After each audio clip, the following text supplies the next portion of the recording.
Pagka sumusunod ka sa Kanya, pinakikinggan ka niya. Ano man ang iyong ipanalangin, pinapakinggan niya. Huwag ka lang hihingi ng masama. Pagka mabuti, bibigay niya. 5:14 ng unang Juan.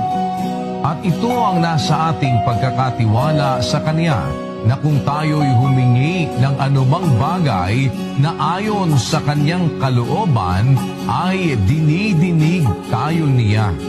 Pinapakinggan ka pag humihingi ka ng bagay ayon sa Kanyang kalooban at gumaganap ka ng Kanyang kalooban. Kaya, bawa, mahal mo asawa mo, inaakay mo mga anak mo, mahal mo kapwa mo tao, mahal mo yung mga mahihirap, tinutulungan mo yung dapat tulungan, na yun ang ginagawa ng dating daan eh. Tinuturo ko sa mga kapatid dito eh. Yung tayong libreng eskwela, walang bayad ang eskwela natin hanggang kolehiyo. Pati uniforme, pati pagkain meron.